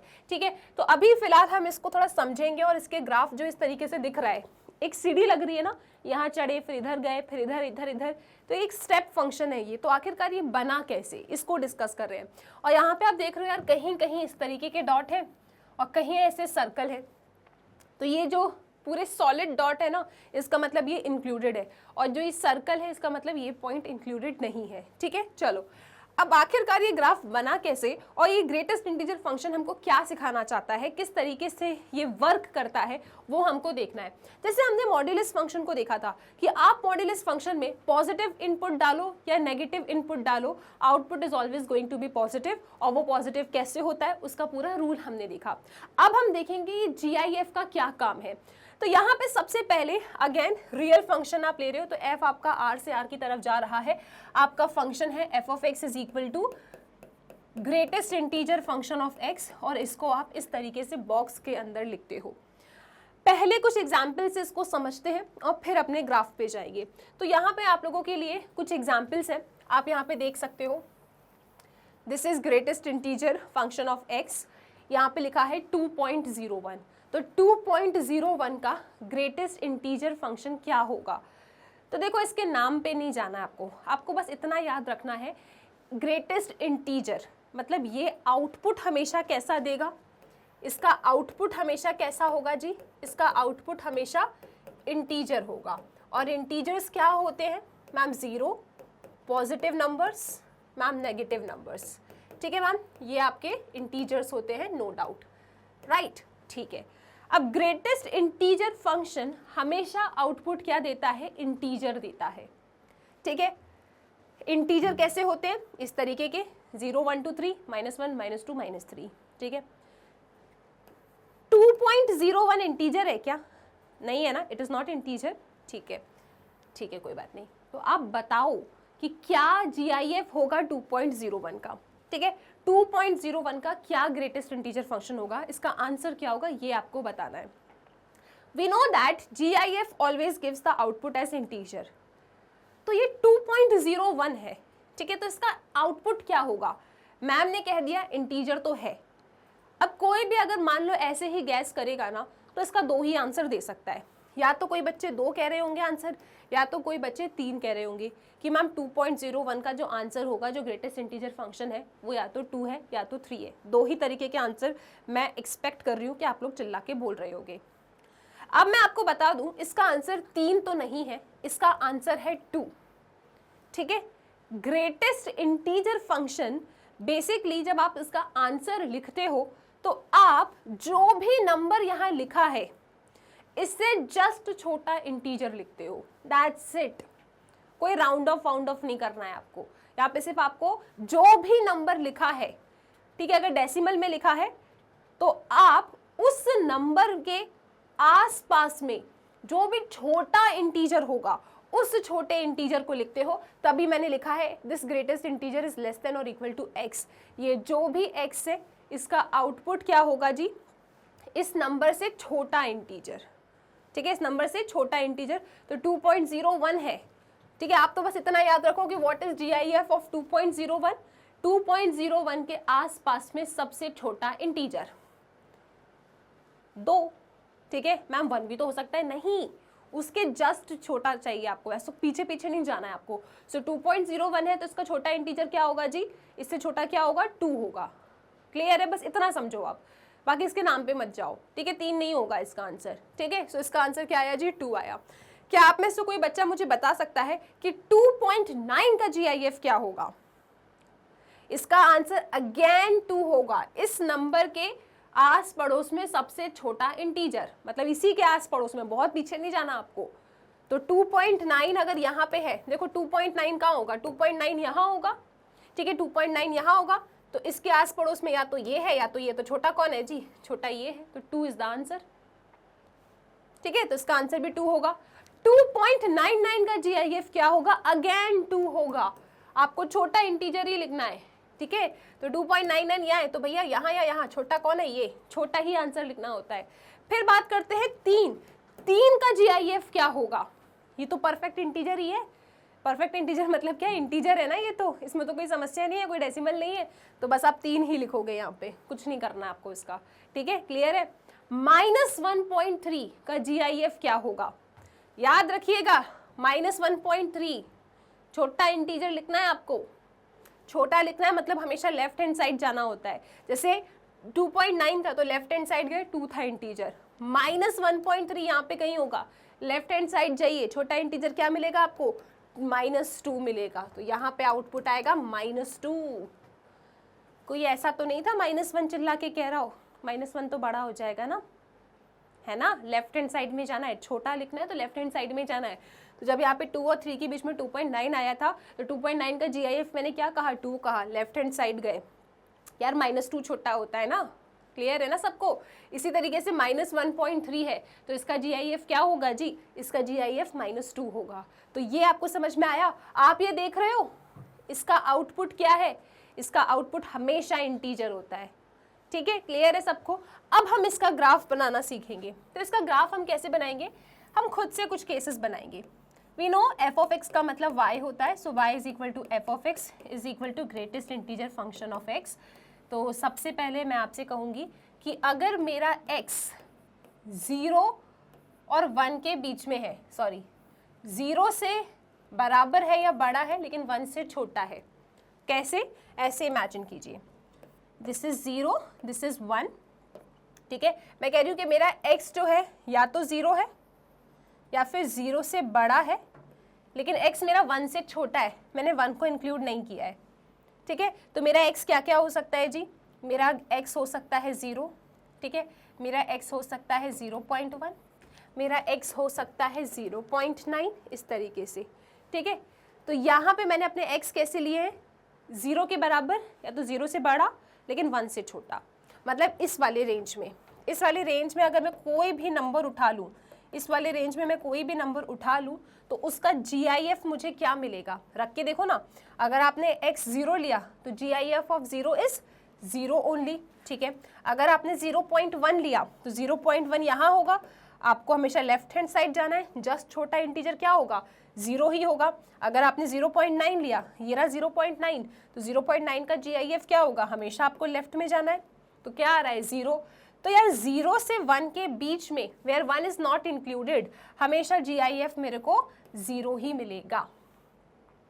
ठीक है, तो बस इसी को मैं गई प्लॉट करने के लिए कि देखो जी ये 0 है, ये आप नंबर लाइन देख सकते हो यहाँ पे, ठीक है, ये 0 है, ठीक है, ये 1 है। तो 0 से 1 के बीच में हमेशा मुझे y क्या मिल रहा है, 0 ही मिल रहा है। देखो अगर मेरा x 0 था तो भी 0 मिला, अगर x 0.1 था तब भी 0 मिला, अगर x मेरा 0.2 था तब भी मुझे y 0 मिल रहा है। ठीक है, अगर x मेरा 0.9 था तब भी 0 मिल रहा है। लेकिन अगर मेरा x 1 हो गया तो मुझे 0 नहीं मिलेगा, अगर मेरा x 1 हो गया तो मुझे 0 नहीं मिलेगा, मतलब इस वाले में 0 मेरा इंक्लूडेड नहीं होगा, क्योंकि अगर मेरा x 1 हो गया तो मेरा y भी 1 हो जाएगा। यहाँ पे नेक्स्ट केस आप बनाएंगे, अगर मेरा x 1 है, ठीक है, इस तरीके से x मेरा 1 है या 1 से बड़ा है लेकिन 2 से छोटा है, तो ऐसे केस में हमेशा मुझे y क्या मिलेगा, 1 मिलेगा। ठीक है, तो अगर यहाँ पे मैंने वही शो करने की कोशिश की, देखो 0 था तो 0 ही मिला, नो प्रॉब्लम। उसके बाद 0.1 लिया तो भी 0, 0.2 लिया तो भी 0, लेकिन अगर मैं 1 पे गई तो 1 पे मेरे को 0 नहीं मिलेगा, इसलिए यहाँ पे मैंने ओपन सर्कल बनाया क्योंकि दिस इज नॉट इंक्लूडेड। अगर मेरा x 1 है तो GIF मेरा क्या हो जाएगा, 1, तो मैं ऊपर पहुंच जाऊंगी। मेरा x 1 है तो मेरा y भी 1 आएगा, तो मैं यहाँ पहुंचूंगी। अगर मेरा x 1.2 है ना, इस वाली रेंज में आप देखो ना जी, दिस इज 1, दिस इज 2, ये इंक्लूड कर रहे हैं, ये इंक्लूड नहीं कर रहे हैं अपन। अगर मेरा x 1 है तो यहाँ पे रखो परफेक्ट इंटीजर ही है, मतलब तो 1 ही मिलेगा। अगर 1.2 हुआ तो लेफ्ट में जाना है, 1 ही मिलेगा। 1.9 हुआ तो भी लेफ्ट में जाना है, 1 ही मिलेगा। तो यहाँ पे मैं कितने भी नंबर ले लूँ 1 से 2 के बीच में, हमेशा मुझे 1 ही मिलना है। लेकिन जैसे ही मैं 2 पे गई, ठीक है, अगर मेरा x 2 है तो मेरा y 1 नहीं है, अगर मेरा x 2 है तो मैं ऊपर पहुंच जाऊंगी यहाँ पे। तो इस तरीके से ना अपन को यहाँ पे स्टेयर केस मिलती जाएगी, and this is known as the graph of GIF function. इस तरीके से GIF फंक्शन का ग्राफ बनता है।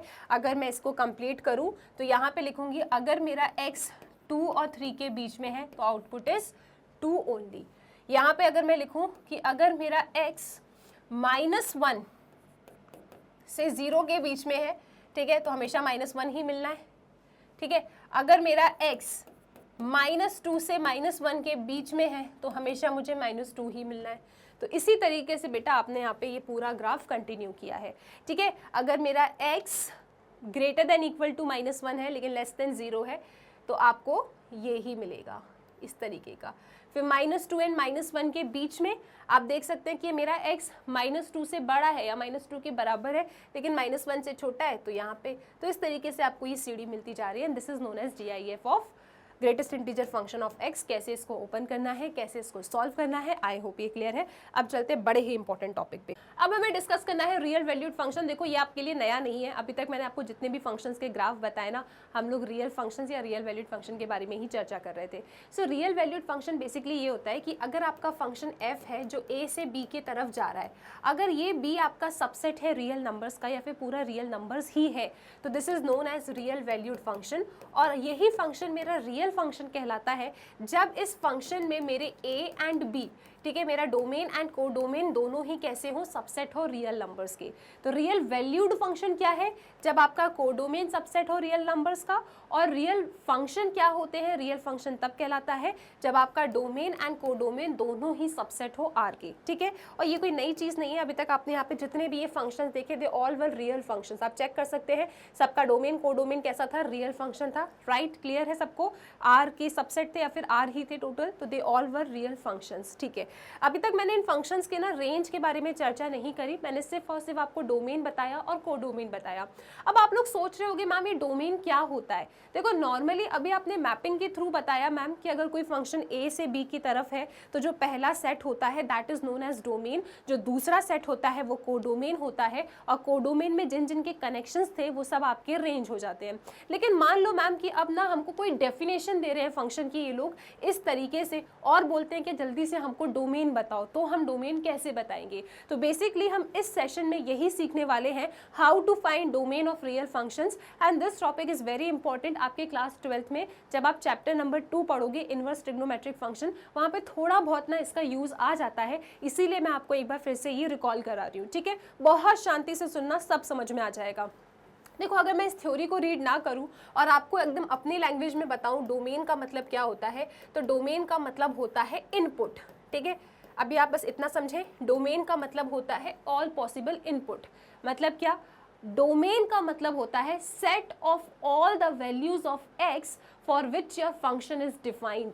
वो सभी x की वैल्यूज जिसे आप अपने फंक्शन में डाल सकते हो और आपका फंक्शन डिफाइंड रहता है, उन सब x की वैल्यूज का जो सेट होता है that is known as domain. तो आप यहाँ पे क्या क्या इनपुट डाल सकते हो, आप यहाँ पे क्या क्या इनपुट डाल सकते हो, उस इनपुट का set is known as domain. क्या ये बात सबको समझ में आ रही है? ठीक है, अब यहाँ पे ऐसे कौन कौन सी x की वैल्यूज मैं अपने फंक्शन में डाल सकती हूँ जिससे मेरा फंक्शन डिफाइंड रहे। फंक्शन डिफाइंड रहे इसका मतलब ये होता है कि आपका फंक्शन में अगर मान लो न्यूमरेटर अपॉन डिनोमिनेटर टाइप का है तो डिनोमिनेटर 0 ना बने। ठीक है, अगर आपका फंक्शन अंडर रूट टाइप का है, क्योंकि we are dealing with real function, तो आपका फंक्शन अगर अंडर रूट टाइप का है तो ऐसी कोई x की वैल्यू मत रख देना जिसके वजह से आपका फंक्शन कॉम्प्लेक्स बन जाए, आयोटा के टर्म्स आ जाए। ठीक है, तो यहाँ पे डोमेन का साधारण सा मतलब है वो सभी x की वैल्यूज आपको सोचना है जिसके लिए आपका फंक्शन डिफाइंड रहे, and we are talking about real functions. Function defined रहने का मतलब ये है कि अगर आपका फंक्शन रैशनल फंक्शन है तो डिनोमिनेटर 0 ना बने, अगर आपका फंक्शन स्क्वायर रूट फंक्शन है तो वो आपका इमेजिनरी ना बने, तो उन सभी x की वैल्यूज को आपको गायब करना होता है, तो बस आपको डोमेन मिल जाता है। ठीक है, सिंपल सी बात है, वो ही लिखा है, domain of function is the set of all those real numbers for which your function is meaningful. क्योंकि यहाँ पे हम डील कर रहे हैं रियल फंक्शन से। रियल फंक्शन का मतलब क्या है कि आपका डोमेन रियल नंबर है, आपका कोडोमेन भी रियल नंबर है। अब उन रियल नंबर्स में से जब आप मैं कहती हूँ ना कि डोमेन रियल नंबर है, तो उन रियल नंबर में से कौन कौन से रियल नंबर्स आप ले सकते हो जिससे आपका फंक्शन डिफाइन हो, क्योंकि रियल नंबर्स एक बहुत बड़ी फैमिली होती है नंबर्स की। अब यहाँ पे एक एग्जाम्पल देखिए आप, मैंने कहा कि यार मेरे पास ना ये फंक्शन है। ठीक है, इस फंक्शन को बहुत ध्यान से देखो आप। ठीक है, ये फंक्शन मेरे सामने रखा है, मुझे बताना है कि इसकी डोमेन क्या होगी। अगर मैं आपसे बोलूं मुझे बस ये बता दो कि x की किस वैल्यू के लिए ये फंक्शन नॉट डिफाइन हो जाएगा वो बताओ, तो आप कहोगे देखो मैम न्यूमरेटर में तो कोई समस्या नहीं है, लेकिन मैम डिनोमिनेटर में लिखा है x स्क्वायर माइनस 1। अगर x स्क्वायर माइनस 1 कभी गलती से भी 0 हो गया तो ये गलती कब होगी? ये गलती तब होगी जब x की जगह पे अगर मैम हमने गलती से भी हमें प्लस माइनस 1 रख दिया तो ये मेरा 1/0 हो जाएगा, एंड 1/0 इज नॉट डिफाइंड। तो आपने यहाँ पे क्या सीखा कि ये जो प्लस माइनस 1 है ये समस्या है। मैं कभी जिंदगी में इस फंक्शन के अंदर x की जगह पे प्लस माइनस 1 नहीं रख सकती। क्यों नहीं रख सकती? क्योंकि अगर मैंने x की जगह पे प्लस माइनस 1 रख दिया तो मेरा f of x not define हो रहा है। तो इसकी डोमेन क्या होगी? डोमेन होती है all those values of x for which your function is defined. तो मेरा फंक्शन दुनिया भर की रियल नंबर्स ले सकता है, मैं इसमें दुनिया भर के रियल नंबर्स डाल सकती हूँ एक्सेप्ट प्लस माइनस 1। तो बस यही इसकी डोमेन कहलाएगी। ठीक है, तो यहाँ पे यही इसकी डोमेन कहलाएगी कि भैया सारे रियल नंबर संभव है आपके इस फंक्शन में, सब डाल सकते हो, लेकिन नहीं डाल सकते क्या?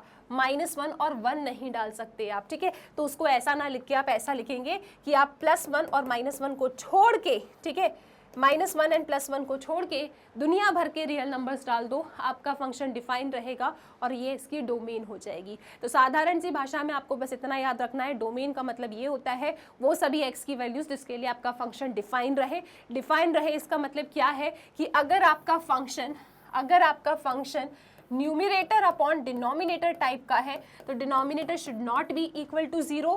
उन सभी x को आप एलिमिनेट कर देंगे रियल नंबर्स में से जिसके वजह से आपका डिनोमिनेटर 0 हो रहा हो। याद रखना, फंक्शन डिफाइन चाहते हो तो डिनोमिनेटर 0 नहीं होना चाहिए। और अगर आपका फंक्शन इस तरीके से अंडर रूट टाइप का है तो याद रखिएगा, अगर आप डोमेन निकालना चाहते हो तो अंडर रूट के अंदर लिखी हुई expression should always be greater than equal to 0। ये हमेशा पॉजिटिव होनी चाहिए। अगर अंडर रूट के अंदर लिखी हुई एक्सप्रेशन नेगेटिव हो जाती है तो वो कॉम्प्लेक्स हो जाता है, वो इमेजिनरी हो जाता है, वो आयोटा हो जाता है। And we are talking about real functions, तो यहाँ पे कॉम्प्लेक्स की कोई भी जगह नहीं है। तो बस इतना आपको याद रखना है डोमेन के लिए। आओ कुछ फटाफट क्वेश्चंस को सॉल्व करते हैं तो चीज़ें और अच्छे से क्लियर हो जाएगी। हमको डोमेन फाइंड करना है of this real valued function. आप देख सकते हैं ये function numerator upon denominator type का है। अगर मुझे इसकी डोमेन चाहिए, domain is the set of all those values of x for which my function stage defined. तो यहाँ पे अगर मेरा x प्लस टू गलती से भी 0 हो गया ना, वो गलती कब होगी? वो गलती तब होगी जब x की जगह पे मैंने यहाँ पे -2 रख दिया तो मेरा जो f ऑफ x है नॉट डिफाइन हो जाएगा। और अगर मैं चाहती हूँ कि मेरा f ऑफ x डिफाइंड रहे तो मुझे क्या करना होगा? मैं यहाँ पे सभी रियल नंबर्स को डाल सकती हूँ x की जगह पे एक्सेप्ट -2, तो ये बन जाता है मेरा इस फंक्शन का domain. So domain is the set of all those values of x जिसके वजह से आपका फंक्शन डिफाइंड रहता है। यहाँ पे मेरा फंक्शन हर एक रियल नंबर के लिए डिफाइन है एक्सेप्ट -2, क्योंकि यहाँ -2 रखा तो ये 1/0 नॉट डिफाइन हो जाएगा, तो वो डोमेन नहीं हो सकती। ठीक है, तो डोमेन क्या है? r -2। ठीक है, क्लियर है सबको? चलिए जी, अब ये एक्सप्रेशन देखो, इसकी डोमेन बताना है तो आप देख रहे हो मैम अंडर रूट वाली एक्सप्रेशन है। अगर इसका डोमेन बताना है तो मुझे पता है कि मेरा जो ये f ऑफ x है ये डिफाइंड रहेगा। Clearly my this function f of x will be defined.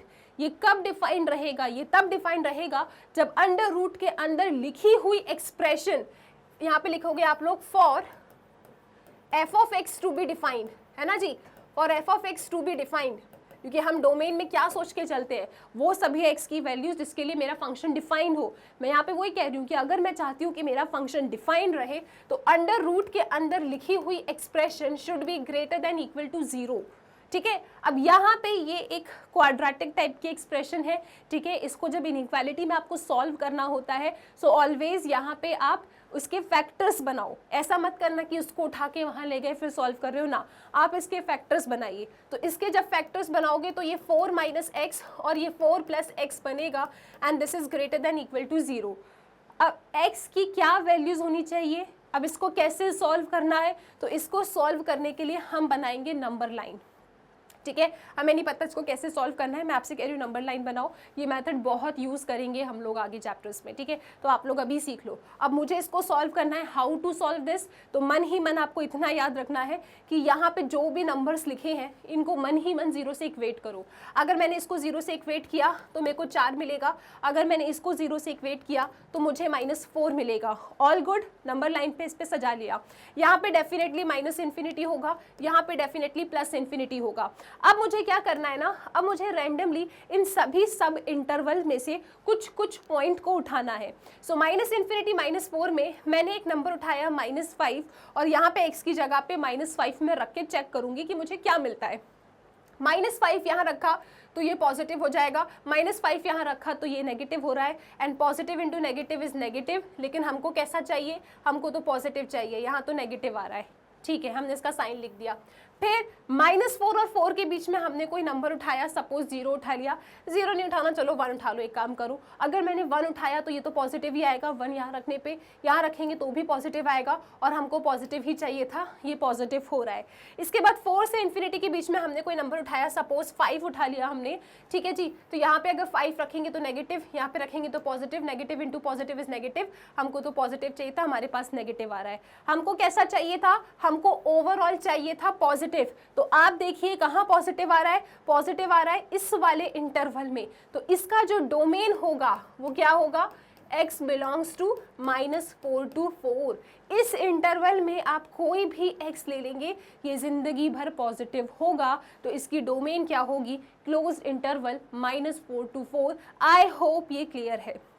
Y close interval, क्योंकि यहाँ पे इक्वालिटी का साइन बना है तो ये भी इंक्लूडेड होंगे। सो आई होप कि आपको डोमेन फाइंड करना याद आ गया होगा और इसमें कोई भी समस्या नहीं है। इस तरीके से आप लोगों ने अपने क्लास 11 पे डोमेन के क्वेश्चंस को सॉल्व किया था। अब हम बात करने वाले हैं रेंज के बारे में। आओ जल्दी से सीखते हैं रेंज कैसे निकालते हैं। अब हमको डिस्कस करना है रेंज ऑफ रियल फंक्शंस। तो रेंज का मतलब क्या होता है? आउटपुट। आप बस इतना याद रखेंगे कि अगर आपसे कोई कहता है यार जल्दी से रेंज बता दो, हम आपको फंक्शन की डेफिनेशन दे रहे हैं, इसकी रेंज क्या होगी, तो आपको याद रखना है रेंज का मतलब होता है आउटपुट, कि क्या आउटपुट आ सकता है, दैट्स इट। ठीक है, तो रीड कर लो। The range of real function of a real variable is the set of all real values taken by F of X at point in its domain. तो रेंज क्या होता है किसी भी रियल फंक्शन का? It is the set of all real values taken by F of X. ठीक है, simple आपको याद रखना है कि अगर आपके पास कोई फंक्शन था एफ ऑफ एक्स, आप इसके अंदर क्या डाल सकते हो, क्या इनपुट कर सकते हो, that is known as domain. ठीक है, और यहाँ पे फिर आपको क्या आउटपुट मिलता है, इसकी क्या क्या वैल्यूज आती है, that is known as range. ठीक है, बस इतनी सी बात है जो आपको याद रखना है। अब रेंज कैसे निकालते हैं? रेंज फाइंड करने के लिए कुछ स्टेप्स हैं, उन स्टेप्स को फॉलो कर लो। सबसे पहले जो भी फंक्शन आपको गिवन है उसे आप y से इक्वेट कर लेंगे। Solve the equation y is equal to F of x for x in terms of y, मतलब आप x in terms of y में कन्वर्ट कर लोगे। सबसे पहले आपके पास इक्वेशन है y is equal to F of x, इस इक्वेशन को आप x in terms of y में चेंज कर लोगे। ठीक है, और उसके बाद जब ये y में चेंज हो गया है तो y की डोमेन निकाल लोगे, और उसके बाद आप अपने फंक्शन को, जो ओरिजिनल फंक्शन है, उसको ध्यान से देखोगे और सोचोगे कि क्या इसका आउटपुट ये आ सकता है। मैम नहीं आया समझ में, मुझे पता था, कोई बात नहीं, आओ मैं आप लोगों को एग्जाम्पल से समझाती हूँ, ज़्यादा मज़ा आएगा। ठीक है, सबसे पहली चीज़, रेंज क्या होता है? आउटपुट। डोमेन क्या है? इनपुट। क्या डाल सकते हैं? डोमेन। क्या आता है? रेंज। ठीक है, यहाँ पे ये मेरे पास फंक्शन है F of x is equal to x minus two divided by 3 minus x. मुझे इसकी रेंज चाहिए, तो सबसे पहले एफ ऑफ एक्स को y से इक्वेट करो, y एफ ऑफ एक्स की जगह पे y रख दो। ठीक है, इसके बाद स्टेप नंबर 1 था y की जगह पे एफ ऑफ एक्स की जगह पे y रख दिया, तो एफ ऑफ एक्स की जगह पे y रख दिया। ठीक है, स्टेप नंबर 2 क्या था? Solve the equation y is equal to F of x for x in terms of y। ठीक है, आपको इसे पूरा इन टर्म्स ऑफ y बनाना है। कैसे बनाओगे? क्रॉस मल्टीप्लाई करो आप यहाँ पे, सो ये बनेगा 3y minus x y is equal to x minus 2। ठीक है, फिर x वाले टर्म साथ में लिख लो, तो ये आएगा अपने पास 3y plus 2 is equal to x plus x y. ठीक है जी, यहाँ से x कॉमन लोगे तो आपके पास आएगा 1 प्लस वाई। ठीक है, x को अकेला रखो, ये क्या आ रहा है आपके पास? 3y plus 2 divided by y plus 1। इनका कहने का मतलब यही था, solve the equation this for x in terms of y। इसको सॉल्व करो for x in terms of y। ठीक है, आपने x को इन टर्म्स ऑफ y बना लिया है। अब आपको यहाँ पे इस फंक्शन की डोमेन फाइंड करनी है, बस इतना याद रखिए। जब आपने x को इन टर्म्स ऑफ y बना लिया है, अब आपको सोचना क्या है कि यार यहाँ पे मैं y की क्या क्या पॉसिबल वैल्यूज डाल सकती हूँ। आपको यहाँ पे सोचना है कि इस y की डोमेन क्या हो सकती है इस वाले फंक्शन की। तो अगेन आप देख रहे हैं कि ये फंक्शन कैसा है? न्यूमरेटर अपॉन डिनोमिनेटर टाइप का है। अगर आप चाहते हो ये डिफाइन रहे तो इसका denominator should not be equal to 0। तो भाई इसका डिनोमिनेटर 0 कब हो जाता है? इसका डिनोमिनेटर 0 हो जाता है जब आप y की जगह पे -1 रख दो। यानी इस फंक्शन की डोमेन क्या होगी जी? आप सारे रियल नंबर्स डाल सकते हो एक्सेप्ट -1। एक्सेप्ट -1 आप इसमें सब कुछ डाल सकते हो y की जगह पे, ये डिफाइंड रहेगा।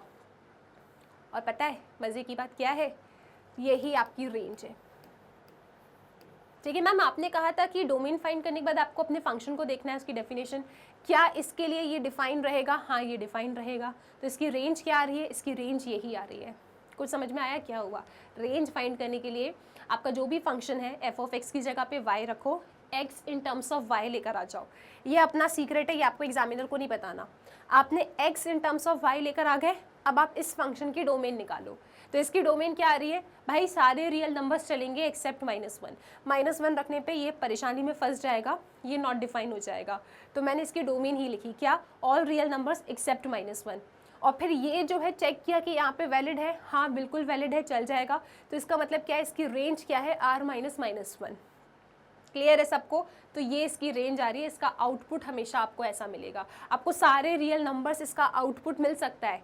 यहाँ पे आप कुछ भी डालोगे x पे, आपको इसके आउटपुट में सारे रियल नंबर्स मिलेंगे एक्सेप्ट -1। -1 नहीं मिल सकता आपको। ठीक है, क्लियर है सबको?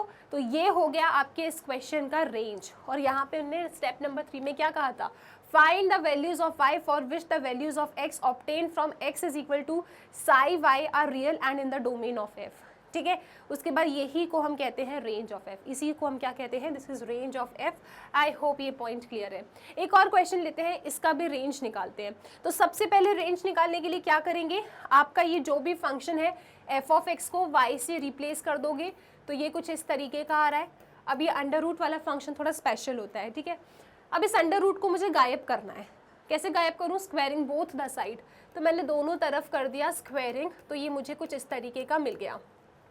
मुझे x in terms of y चाहिए, मैं x को अकेला रखती हूँ, तो ये मेरे पास क्या आएगा जी, ये मेरे पास आएगा यहाँ पे x square is equal to 9 - y square. Check कर लो सब लोग, इसको यहाँ ले गई, इसको यहाँ ले गई मैं, तो x square is equal to 9 - y square आ रहा है। ठीक है, अब आप जानते हो कि ये जो x स्क्वायर है, ये x स्क्वायर हमेशा कैसा होगा, या तो 0 होगा या तो 0 से बड़ा होगा, पॉजिटिव रहेगा। तो यहाँ पे आपका x स्क्वायर जब हमेशा ग्रेटर देन इक्वल टू 0 है, तो x स्क्वायर तो ये है ना, तो ये भी हमेशा कैसा होगा जी, ये भी हमेशा आपका ग्रेटर देन इक्वल टू 0 होगा। फिर इस इनइक्वालिटी को आपको सॉल्व करना है। इस इनइक्वालिटी को कैसे सॉल्व करेंगे आप, यहाँ पे फॉर्मूला बनाएंगे 3 - y 3 + y greater than equal to 0। ठीक है, अब इसको सॉल्व करने के लिए वही नंबर लाइन वाला मेथड लगाएंगे आप। तो आपने यहाँ पे नंबर लाइन बनाया, यहाँ पे लिखोगे -3, यहाँ पे लिखोगे आप लोग +3, यहाँ पे लिख लेना -∞, यहाँ पे लिख लेना आप इन्फिनिटी। ठीक है ना, अब आपको क्या करना है, अब आपको देखना है कि इसमें से, इन सब इंटरवल्स में से किस इंटरवल में ये पॉजिटिव आ रहा है, that will become your range. Domain find कर रहे हैं ना, वही तो तरीका है। y के टर्म्स में लेकर आ गए, फिर इसकी डोमेन निकाल दो, तो डोमेन ही तो निकाल रहे हैं। फिर बाद में चेक करेंगे क्या हमने जो डोमेन लिया है इसके लिए ये फंक्शन हमेशा मतलब आउटपुट ऐसा देगा या नहीं देगा, वो हमको चेक करना पड़ता है लास्ट स्टेप में। तो अभी तो खैर डोमेन निकालते हैं इसकी इन टर्म्स ऑफ y। तो -∞ से -3, सपोज मैंने -4 ले लिया, रखो यहाँ पे -4, तो ये पॉजिटिव होगा, ये नेगेटिव होगा, तो ये तो ओवरऑल नेगेटिव आ रहा है। -3 से 3 के बीच में सपोज मैंने 1 ले लिया, अगर मैं 1 ले लेती हूँ तो ये पॉजिटिव, ये पॉजिटिव, ये पॉजिटिव आ रहा है। 3 से इन्फिनिटी के बीच में सपोज मैंने 4 ले लिया, अगर मैंने 4 लिया तो यार ये तो नेगेटिव आ रहा है, ये पॉजिटिव, तो ओवरऑल नेगेटिव आ रहा है। तो मैं कौन सा लूँगी इसमें से, जहाँ पे पॉजिटिव आ रहा है। तो पॉजिटिव कहाँ पे आ रहा है, -3 से 3 के बीच में पॉजिटिव आ रहा है, तो मेरा y इसको बिलोंग कर रहा है। ठीक है, तो क्या यही इसकी रेंज होगी। मैंने चेक कर लिया, इसकी डोमेन निकाली मैंने, इसकी डोमेन क्या निकल रही है y के टर्म्स में, all the values from -3 to 3। क्या यही इसकी रेंज होगी। रेंज क्या होता है, आउटपुट। आप चेक करो, ये जो वैल्यूज आई है, आपको लगता है आपका फंक्शन ऐसी वैल्यूज दे सकता है। Under root of something, can it be negative. Under root of 25 -5 हो सकता है क्या। यहाँ पे आप अंडर रूट ऑफ समथिंग लिख रहे हो, आउट एफ, ये जो आया ये बेसिकली क्या है, y की वैल्यू ना, y मतलब f ऑफ x। क्या आपका f ऑफ x में नेगेटिव वैल्यूज आ सकती है क्या, नहीं आ सकती नेगेटिव वैल्यूज। तो आप क्या करेंगे, ये जो आंसर आया है इसमें थोड़ा सा सुधार करेंगे। आप कहेंगे कि सुनो, इसका जो रेंज होगा, रेंज का मतलब आउटपुट होता है, क्लियरली ये आउटपुट में नेगेटिव नंबर तो नहीं देगा, तो हम यहाँ पे इसका रेंज 0 से 3 ले लेंगे। -3 वाला जो सेक्शन है, देखो इस तरीके से, यहाँ पे ये -3, यहाँ पे ये 0, ये नेगेटिव वाला पोर्शन हम नहीं ले सकते, क्योंकि इसके आउटपुट में कभी नेगेटिव नंबर थोड़ी आएगा। तो वो ही लास्ट सुधार आपको करना पड़ता है। सबसे पहले रेंज में क्या करोगे, आपका जो फंक्शन है y से इक्वेट करो, x in terms of y लेकर आओ, y वाले टर्म्स का डोमेन निकालो, फिर जो डोमेन आया है ये, इसको चेक कर लेना क्या ये वैल्यू इसके आउटपुट में आ सकती है। ठीक है, ये डोमेन शब्द तो मैं ऐसे बोल रही हूँ ताकि आप लोगों को ईजी लगे। यहाँ पे क्या ये जो आउटपुट आया है ये y की वैल्यू आई है, क्या y मतलब एफ ऑफ एक्स, मेरा F of x in value को होल्ड कर सकता है? अंडर रूट वाले एक्सप्रेशन आपको यहाँ पे कभी नेगेटिव आंसर आउटपुट में दे ही नहीं सकता, तो कॉम्प्लेक्स हो जाएगा वरना। ठीक है, हम रियल फंक्शंस की बात कर रहे हैं, तो यहाँ पे -3 से 3 में जितना भी नेगेटिव वाला सेक्शन है वो आउटपुट नहीं आ सकता है, तो आप उसको हटा दोगे, इसका आउटपुट क्या आएगा? फिर नेगेटिव वाला सेक्शन हटाओ, -3 से 3 में जितना भी पॉजिटिव वाला सेक्शन है दैट बिकम्स योर रेंज। इस तरीके से रेंज निकालते हैं। Range is just the output जो आपको इनपुट को डालने पर मिलता है, और ये इसका वर्किंग रूल है। ठीक है, अब हमने जो ग्राफ डिस्कस किए थे, आओ फटाफट उनकी रेंज देख लेते हैं। तो यहाँ पे अगर अपन देखें इस ग्राफ में जो हमने ग्रेटेस्ट इंटीजर फंक्शन का बनाया था, इसका डोमेन आर रखा है अपने पास, रियल फंक्शन के बारे में अपन डिस्कस कर रहे हैं। ठीक है, यहाँ पे इसकी रेंज क्या हो सकती है? रेंज मैंने अभी आपको सिखाया, रेंज क्या होता है बेटा? आउटपुट। इसका आउटपुट क्या हो सकता है? ग्रेटेस्ट इंटीजर फंक्शन में याद कीजिए, greatest integer of 2.09, 2, greatest integer of -1.3, -2, तो इसके आउटपुट की अगर मैं बात करूं तो इसका आउटपुट होता है इंटीजर्स, तो इसका आउटपुट इज इंटीजर्स। ठीक है, तो ग्रेटेस्ट इंटीजर फंक्शन का रेंज क्या होता है? All integers. ठीक है, इंटीजर इसका रेंज आता है अगर मैं इसकी बात करती हूँ तो। क्लियर है सबको? चलो, तो ये तो आपको आउटपुट में इंटीजर देता है। सिग्नम फंक्शन हमेशा आपको आउटपुट में क्या दे रहा है? सिग्नम फंक्शन हमेशा आपको आउटपुट में -1, 0 या 1 ही दे रहा है, इसके अलावा कुछ और नहीं दे रहा है। तो इसका रेंज क्या हो जाएगा? -1, 0, 1 हो जाएगा। तो ये इसकी रेंज हो गई। फिर बात करते हैं मॉड्यूलस फंक्शन। मॉड्यूलस फंक्शन आपको आउटपुट क्या दे रहा है? तो इसका रेंज क्या होगा? मॉड्यूलस फंक्शन हमेशा आपको आउटपुट पॉजिटिव दे रहा है, तो इसका जो आउटपुट होगा it is going to be positive integers. ठीक है, यहाँ पे इसका आउटपुट आप क्या लोगे? Positive numbers, positive real numbers ले लो। ठीक है, तो मॉड्यूलस फंक्शन का आपका आउटपुट क्या आ रहा है जी? पॉजिटिव रियल नंबर्स आ रहा है। आप इसमें कुछ भी डालोगे आपको हमेशा पॉजिटिव ही आउटपुट मिलेगा। फिर मैं बात करूं नेक्स्ट क्वेश्चन, पॉलिनोमियल फंक्शन। ये वाला फंक्शन आपको आउटपुट क्या देगा? हमेशा रियल नंबर्स ही आउटपुट देगा। आप इसमें -1 डालोगे तो -1 का क्यूब, 2 डालोगे तो फिर 2 का क्यूब मिलेगा। ठीक है, तो इसका आउटपुट, इसकी जो रेंज होगी वो रियल नंबर्स होगी। बात करूं x² की, तो इसका जो आउटपुट होगा, जो रेंज होगा, वो सब पॉजिटिव रियल नंबर्स ही होगा, क्योंकि x² है, नेगेटिव इसके आउटपुट में आपको नहीं मिलेगा। फिर मैं बात करूं constant function f of x is equal to c, तो इसके आउटपुट में अगर मुझे f of x is equal to c का ग्राफ बनाना है, सपोज मुझे f of x is equal to 3 का ग्राफ बनाना है, तो इसके आउटपुट में मुझे हमेशा क्या ही मिलेगा? 3 ही मिलेगा। तो इसकी रेंज क्या हो जाएगी? 3 हो जाएगी। और अगर जनरल फॉर्म में बोलूँ तो इसकी रेंज क्या हो जाएगी? c हो जाएगी। तो रेंज क्या होता है बेसिकली? क्या आउटपुट क्या है?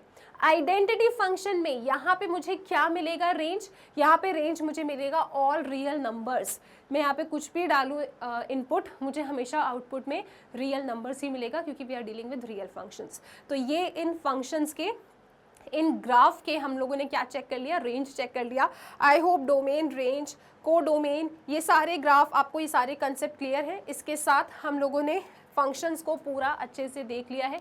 क्लास 11th में ये सभी कंसेप्ट्स को आप पढ़ के आए थे। इन सब कंसेप्ट्स का ब्रशअप करना बहुत ज़रूरी था, ताकि आप 12th क्लास में रिलेशंस एंड फंक्शंस बहुत अच्छे से पढ़ लो। ठीक है, इसके साथ स्टूडेंट्स याद रखिएगा, मैग्नेट ब्रेन्स की वेबसाइट है, आप वेबसाइट पे जाके अपने क्लास को सिलेक्ट कीजिए। आप जो भी सब्जेक्ट पढ़ना चाहते हो अपने सब्जेक्ट को सिलेक्ट कीजिए, फिर उस पर्टिकुलर सब्जेक्ट से रिलेटेड जितने भी वीडियोज़ चैनल पर अवेलेबल हैं वो सब कुछ आपको प्रॉपर फॉर्मेट में मिल जाएंगे। जो भी पढ़ना चाहते हो बस उसकी लिंक पे कर दो क्लिक, हम टीचर्स आपको मिल जाएंगे पढ़ाते हुए। इसके साथ स्टूडेंट्स पढ़ते रहिए मैग्नेट ब्रेन्स के साथ।